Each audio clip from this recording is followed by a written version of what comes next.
entretien de plus sur ce soir. Un entretien de plus sur ce deuxième tome de l'intelligence du christianisme qui s'appelle De la révélation à l'apostasie. Il y en aura sans doute un autre et après, évidemment, je passerai peut-être à autre chose.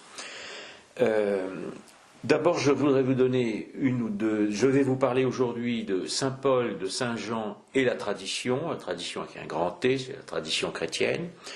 Et d'abord, je voudrais donner une ou deux informations pour vous dire qu'il y a désormais un cercle catholique anti-moderne qui a été créé et qui a une chaîne YouTube. Donc je vous invite évidemment à aller voir sur cette chaîne YouTube. Il y a déjà 2 petites conférences qui sont inscrites.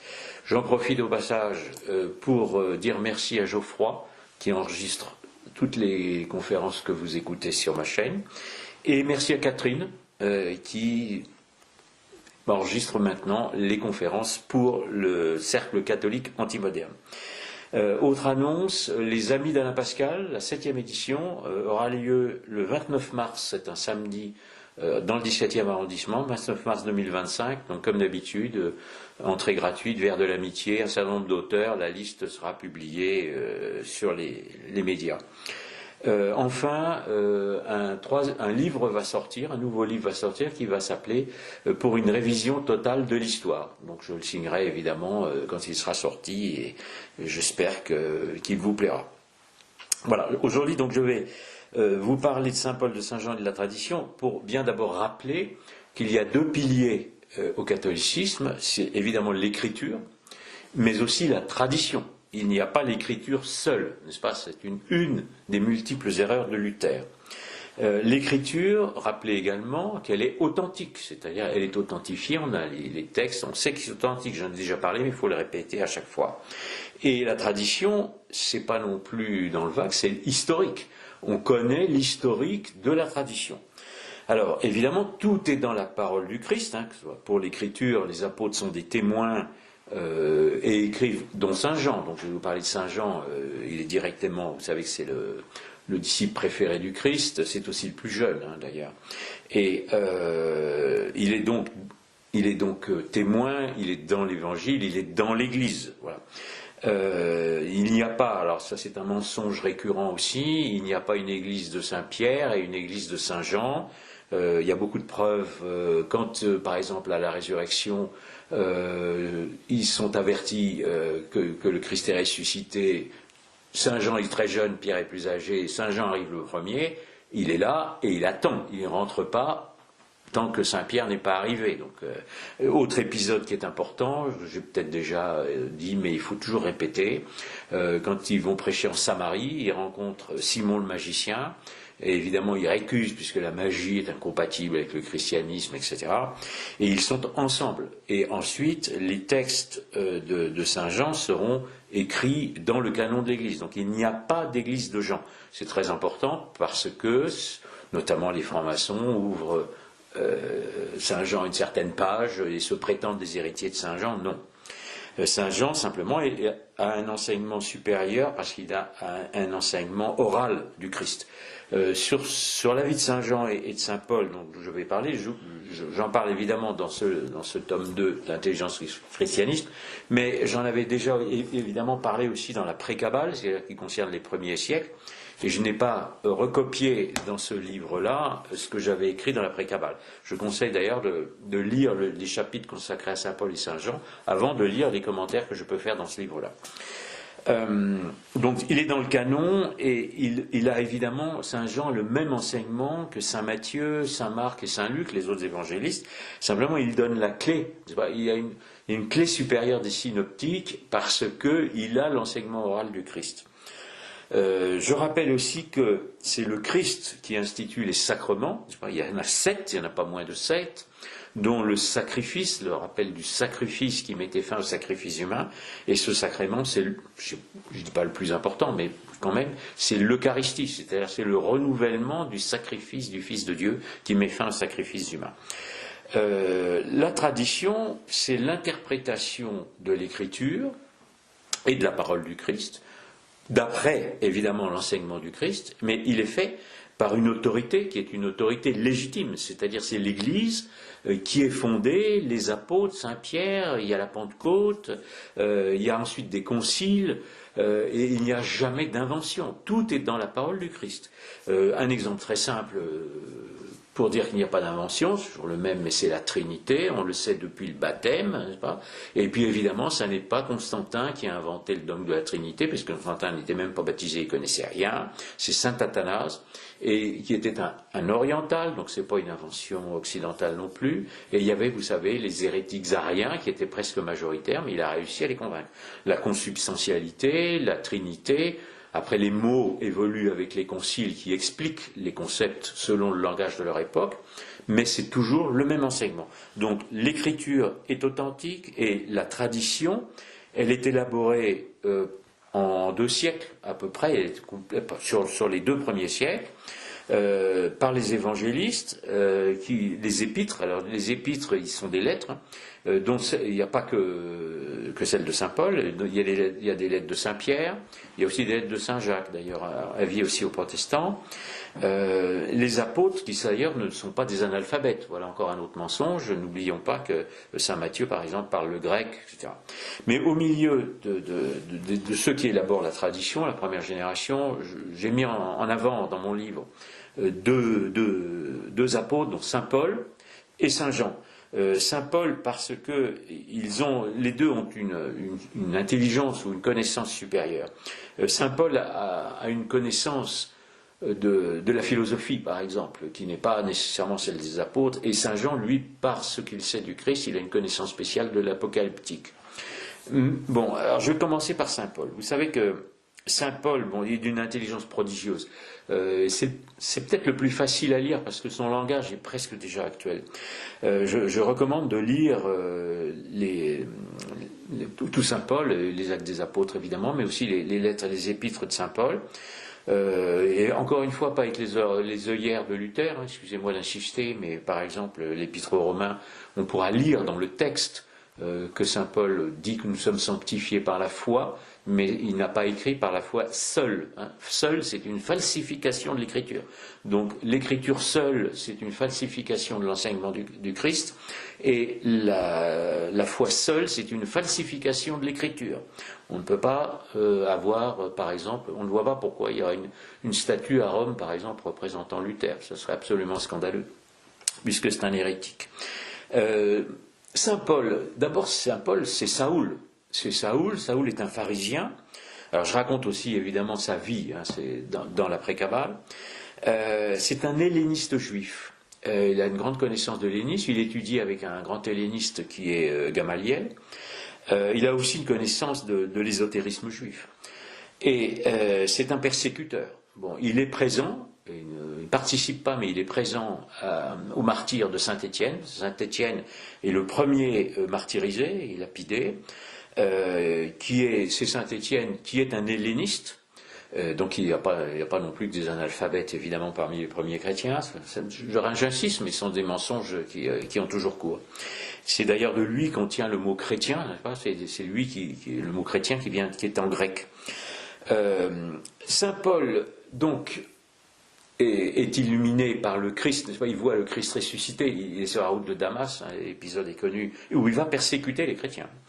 Et il a une illumination, et il voit le Christ s'adresse à lui, et il est aveugle 3 jours. Et, alors, c'est peut-être symbolique, mais il recouvre la vue au bout de 3 jours. Alors le 3 est évidemment un chiffre symbolique, hein, c'est déjà aussi les 3 personnes de la Trinité, évidemment. Et il demande le baptême. Bon, et il devient Saint Paul. Donc Saoul devient Saint Paul. Et ça veut dire beaucoup de choses. Ça veut dire qu'il passe de la circoncision, qui était le baptême de chair, à un baptême d'esprit et d'eau. J'ai déjà expliqué ce qu'était le baptême d'esprit et d'eau, mais c'est un changement total d'être. Il y a une méfiance des apôtres. Quand saint Paul commence à prêcher et quand il va voir les apôtres, il se méfie d'eux parce que évidemment il a persécuté les chrétiens. Et ils acceptent de prendre Saint Paul avec eux parce qu'il y a des témoins du miracle, du fait qu'il ait retrouvé la vue. S'il n'y avait pas de témoins, c'est comme les miracles du Christ. Hein. S'il n'y avait pas de témoins, les gens ne se seraient pas convertis en masse. Hein. Là, s'il n'y avait pas de témoins, les apôtres n'auraient pas accepté Saint Paul. Alors, il y a des discussions, évidemment, avec Saint Pierre, notamment sur la circoncision des gentils, parce que, on discute, mais ils se mettent d'accord. Et Saint Paul on dit que Saint Paul est l'apôtre des gentils, ça s'adresse aux païens, hein, c'est le terme qui. Et ce qui est vis-à-vis des Juifs, c'est une trahison pour les Juifs. Hein. Évidemment que Saint Paul est très très mal vu par les Juifs, puisque c'est un pharisien converti, et donc il s'adresse aux païens, parce qu'il veut, d'ailleurs c'est une idée extraordinaire, pense que les Juifs ne se convertiront pas tous, donc il faut convertir les païens pour que le christianisme puisse s'étendre. Bon, le Christ s'était déjà adressé aux païens, hein, il y a beaucoup d'épisodes dans les évangiles, Saint Pierre aussi, hein, l'épisode du centurion, etc. Et Saint Paul est rejeté par les judéo-chrétiens. Les judéo-chrétiens, vous savez qu'il n'y a pas de judéo-christianisme, il faut aussi insister, bien entendu, mais il y a une communauté judéo-chrétienne qui vit notamment à Jérusalem, et qui est anti-helléniste. C'est très intéressant parce que les hellénistes juifs ne vont pas retenir des mêmes pans de la philosophie grecque que les hellénistes chrétiens, dont Saint Paul. Donc Saint Paul, en fait, n'est pas le premier helléniste, parce que le premier helléniste c'était Saint Étienne, et par contre il est le plus grand des hellénistes après qui vont aider le christianisme à sanctifier la philosophie. Comment on peut dire, à dénoncer des mensonges qui ont été écrits sur Saint Paul. D'abord, c'est pas lui qui mensonges qui ont été écrits sur Saint Paul. D'abord, c'est pas lui qui a inventé le christianisme. Ça aussi, évidemment, il y a des arrière-pensées. Si Saint Paul avait inventé le christianisme, le Christ n'est plus le Fils de Dieu. Évidemment, les gens qui attaquent le christianisme ont toujours des idées derrière la tête. Il apporte simplement son intelligence qui est exceptionnelle. Il n'a pas non plus enjuivé le christianisme. Ça a été à la mode fin 19e et au début du 20e siècle, et toujours aujourd'hui malheureusement, mais Saint Paul il rompt avec la Torah. C'est une rupture extrêmement claire, et il dénonce ce qu'il appelle les fables judaïques, qui sont l'ésotérisme juif. Il le connaît, il le dénonce. Donc il dénonce aussi d'ailleurs la pseudognose. Alors est-ce qu'il y a une connaissance supérieure du christianisme?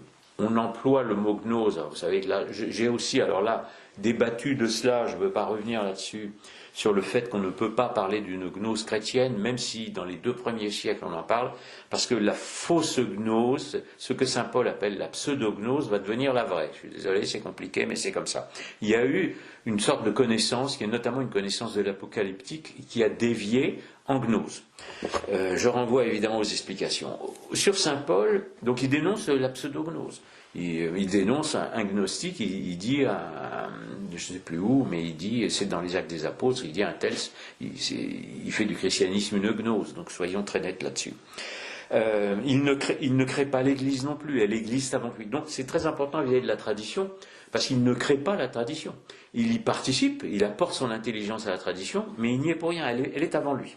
Son apport, alors il n'inaugure pas les sacrements, mais il inaugure ce que j'ose appeler l'initiation chrétienne, alors que j'écris toujours entre guillemets, de la façon suivante. Il est le premier, à ma connaissance en tout cas, qui explique que le baptême, le sacrement du baptême est un changement d'être. Alors le changement d'être, c'est une initiation.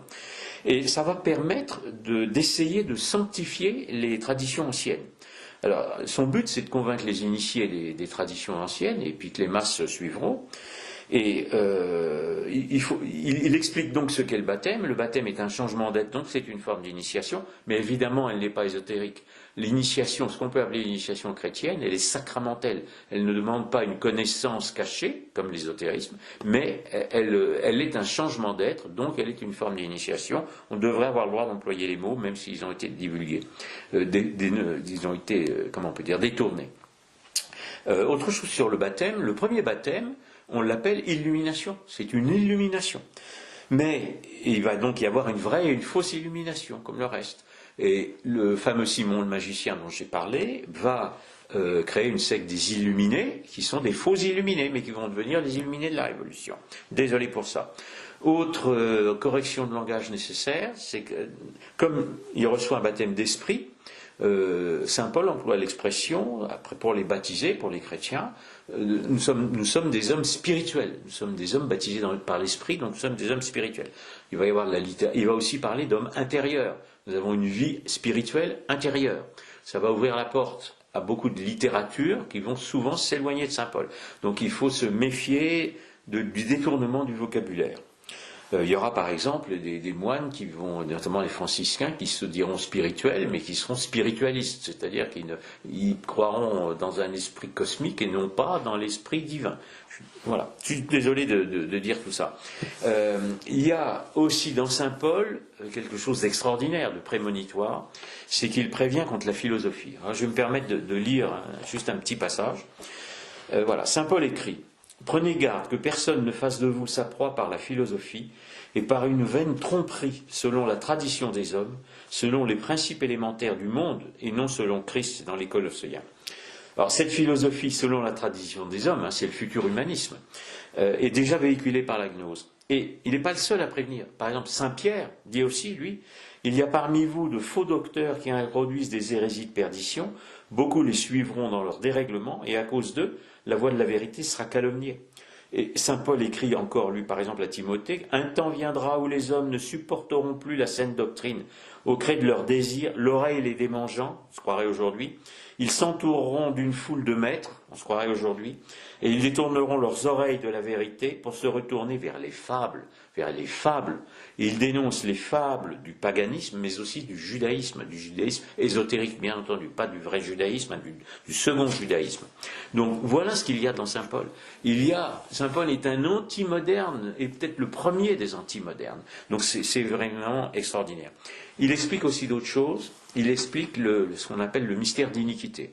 Le mystère d'iniquité, c'est que les Juifs ont fait mettre à mort le Fils de Dieu et qu'ils vont porter le mystère d'iniquité, c'est-à-dire le mal, dans le monde, dans l'histoire, mais il annonce leur conversion finale après l'apostasie des gentils.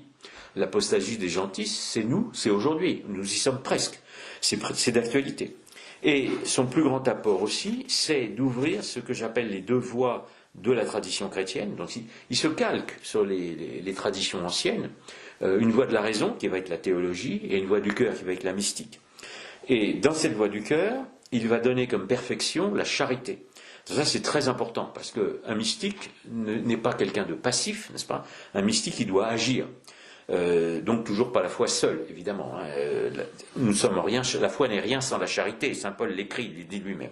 Et il s'adresse à la raison. Donc évidemment aussi, Luther va se prétendre un disciple de Saint Paul, mais il va dire que la raison est la putain du diable. Donc c'est absolument impossible d'être un disciple de Saint Paul. Et il met la raison humaine, comme un rempart contre le diable. Donc il ne faut pas confondre la vraie raison, qui va être la raison de la tradition chrétienne, et la fausse raison. La vraie raison, c'est la raison que j'écris avec un R majuscule parce que c'est la raison divine. Je ne suis pas le premier. Malebranche l'avait écrit. C'est un franc péché Malebranche d'errer, notamment sur la vision en Dieu. Il a été corrigé par Bossuet, etc. Un dernier exemple de l'unité de la tradition, c'est ce qu'explique Saint Paul sur la théologie du logos. Alors, je ne vais pas le faire ici, évidemment je l'explique dans mon livre. C'est pas le verbe créateur, voilà, le logos au sens chrétien et le verbe créateur. Saint Paul emploie l'expression, il en parle. Et ça n'est pas le logos néoplatonicien de la philosophie, ni du stoïcisme de la philosophie. Donc on arrête de dire n'importe quoi.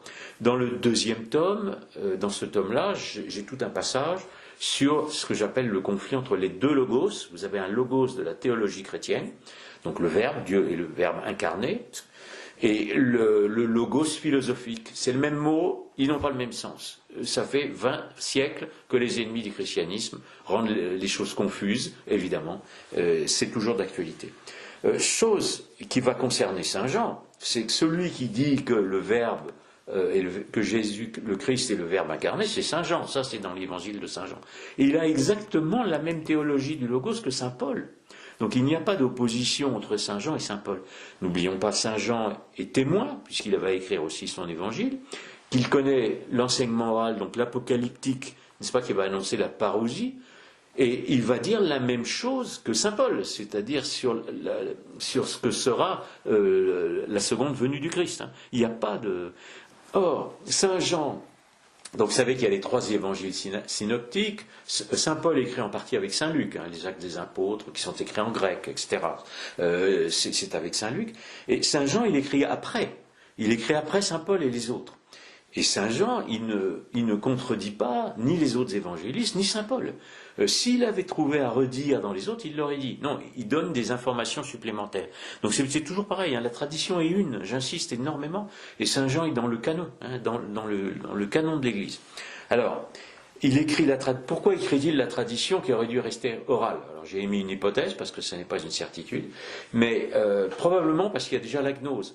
Et il va falloir transcrire par écrit la tradition qui aurait dû rester orale, comme dans toutes les autres traditions, mais comme il y a une attaque extérieure qui est déjà celle de la gnose, l'Église est presque obligée d'écrire l'Évangile. Donc Saint Jean va évidemment écrire son Évangile, donc témoin, et également l'Apocalypse. Alors l'Apocalypse, je ne vais pas beaucoup en parler parce que je ne suis pas compétent, excusez-moi de le noter, il y a beaucoup de gens qui ont commenté l'Apocalypse, là aussi il y en a beaucoup qui ont dit n'importe quoi, il faut rester dans le cadre des théologiens de l'Église, hein, de l'autorité compétente.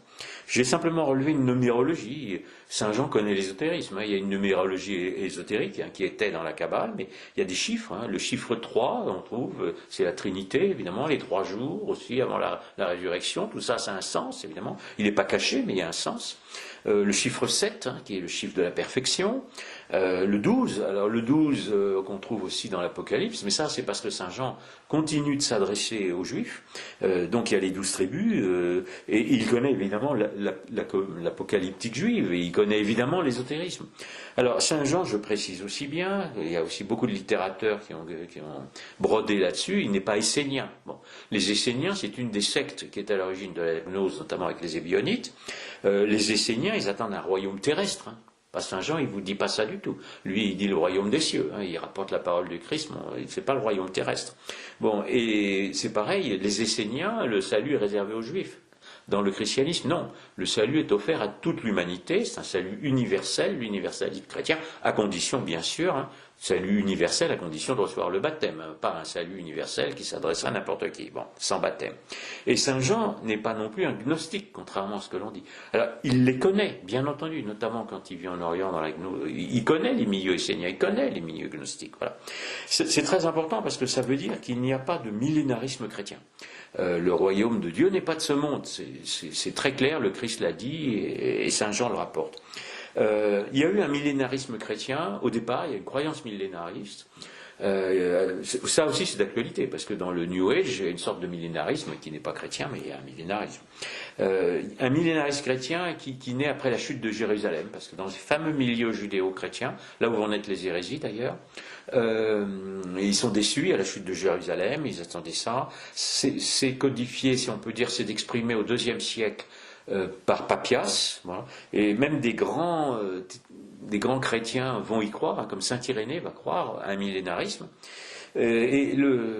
Cette doctrine va être arrêtée au IVe siècle. À partir du IVe siècle, ça va être très net. C'est saint Jérôme et saint Augustin, dont je parlerai une autre fois, qui diront qu'il n'y a pas de millénarisme chrétien. Donc il n'y a plus de millénarisme chrétien depuis le IVe siècle. On ne peut pas être millénariste et chrétien. Les grands hérétiques ensuite vont être Joachim de Flore, évidemment, Luther, évidemment, Böhm, évidemment, etc., jusqu'au New Age contemporain. Donc voilà. Dernier petit point à insister peut-être sur Saint Jean, c'est que donc il est possible que le Christ lui ait donné son enseignement oral parce qu'il était le plus jeune, plus doué, je ne sais pas. Il est possible, vous savez qu'il a vécu très vieux, il est très jeune, hein, à la mort du Christ, c'est un adolescent, hein, alors que les apôtres d'autres sont des adultes. Et il est possible qu'il ait été aidé à finir ces textes. C'est-à-dire que, vous savez que dans les anciens temps, on n'écrit pas, même maintenant, enfin maintenant, oui, pour moi ce qui me concerne, mais beaucoup d'auteurs n'écrivent pas tout seuls, et en tout cas, dans les anciens temps, on n'écrit pas tout seul. Donc il y a peut-être une école qui travaille avec lui, c'est possible. Mais enfin, il n'y a pas plusieurs Saint Jean, hein, il ne faut pas inventer sa brode, il y a des théories bizarres qui sortent maintenant, mais c'est le même enseignement que Saint Paul, c'est le même enseignement, il a vécu très vieux. Et on en a, le fait que la tradition soit une, donc j'insiste beaucoup là-dessus, on en a une preuve supplémentaire, c'est que, notamment vis-à-vis de Saint Jean, c'est qu'il y a donc ce qu'on appelle une tradition johannique, un enseignement johannique qui est en Orient, il n'est pas à Rome, il est en Orient, et il est continué par saint Polycarpe, donc le disciple de Saint Jean, qui l'aide peut-être à la fin d'ailleurs, c'est saint Polycarpe, et saint Polycarpe va transmettre la tradition à saint Irénée, et saint Irénée qui va dénoncer la gnose et qui va employer le terme pseudognose, comme saint Paul, donc on est toujours dans la même logique. Et saint Irénée vient d'Orient, à Lyon, bien c'est connu, à Rome, et il va, avec le pape, faire ce que l'on appelle la récapitulation, c'est-à-dire il va montrer, en fait, il va donner l'explication de la Genèse. J'avais dit dans le début de ce livre que la Genèse était catholique, donc on a l'explication de la création, comment le Christ est venu, le Rédempteur, etc. C'est ce qu'on appelle la récapitulation. Et à partir de ce moment-là, la tradition est définitive, c'est-à-dire l'enseignement rapporté par les témoins, la première génération, les premiers théologiens, est définitif. C'est historique, ça n'est pas une affirmation comme ça qui tomberait de rien, c'est absolument historique.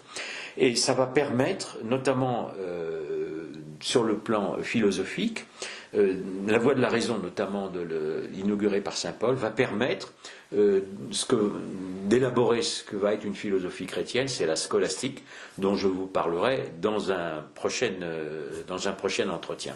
D'ici là, je continue de clore toujours ces entretiens de la même façon. Rétablissons, n'est-ce pas, les faits historiques qui concernent notre religion, qui concernent le catholicisme. L'écriture, on la connaît, elle est authentique, la tradition, elle est une, donc il faut se battre pour la vérité. Et je vous dirai toujours la même chose, ne cédons à aucun mensonge, dénonçons les mensonges, parce que nous sommes des croisés. Je vous remercie.